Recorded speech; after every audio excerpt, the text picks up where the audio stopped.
my name is Penny and this is my channel. So I figured I'd do a video about the new Pokemon games. Black and White were released in Australia a few weeks ago. I got White. When they first announced the 5th generation, I wasn't actually planning on getting a copy of the games, but I changed my mind a few weeks before they came out. As far as the actual game is concerned, I think the 5th generation is probably the best generation made gameplay-wise. They added a whole bunch of new stuff to these games, including 156 brand new Pokemon designs, bringing the total number up to 649, 92 different Pokemon moves, and 41 new abilities. I really liked the graphics in these games. It looks really nice.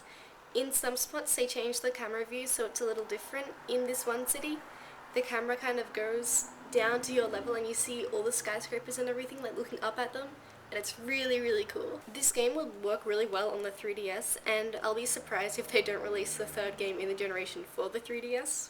The storyline of the Generation 5 games pretty much follows the rest of the Pokemon storyline. You start in your hometown, the professor gives you a Pokemon, and you go through the 8 gym leaders defeating them and get into the Elite Four. The villains in this game are a little different to the ones from the old Pokemon games. Team Plasma are the bad guys. When you meet them for the first time early on in the game, they're rallying a bunch of members of one town to try and get them to free their Pokemon. It's interesting they're a little different to the other villains because the other villains just kind of wanted to steal Pokemon or take over the world or something like that.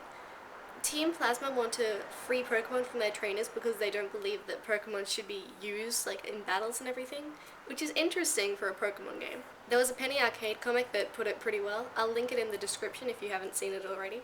The rival is completely gone from these games. Even in the Generation 4 games, Diamond, Pearl and Platinum, you still had a friend, but you named him and he battled you a lot. It was really your rival. In these games, the rival's completely gone. You don't get to name anyone Butts or Poop.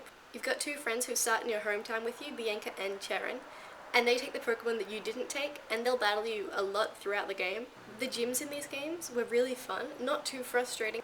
I don't like frustrating gyms, I just kind of want to get in, knock out all the Pokemon, get my badge and get out. My favourite gym would be the one in Nimbasa City, I think it is. It's a roller coaster themed gym. It's really fun. You get in little carts and you go all there on loop-de-loops and everything, and it's really cool. It's really well designed and really pretty.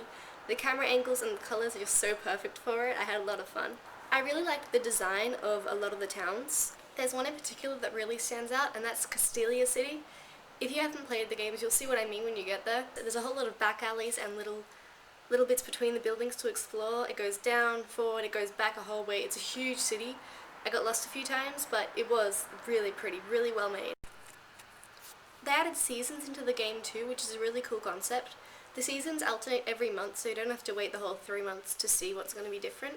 I started my game in autumn, so everything's kind of orangey, leafy, leaves falling down. That some Pokemon will only show up in certain seasons, like that ice cream Pokemon, Vanillish. It shows up in one location in winter only. Something else they've added to the game, which I haven't had too much time to play around with, is the Entralink. It's like a little communication platform between your copy of the game and someone else's copy.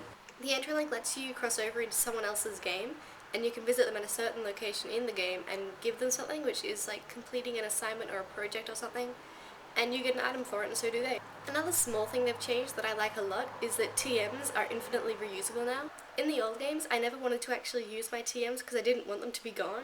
They took the Pokemon contests out of this game and the Pokeathlon. What you have instead are the Pokemon musicals in Nimbasa City. All you really do in these ones is dress up your Pokemon and kind of watch them dance, which can get a little boring, but it is sort of adorable as well. I got to put my Snivy in a top hat, so that kind of made it all worth it. Overall, I really liked this generation of Pokemon. I think it was probably one of the best made games. It's a lot of fun. The entire game, I think I have about 90 hours on my game. I did leave it on a lot of the time, but I left it on a few times overnight maybe.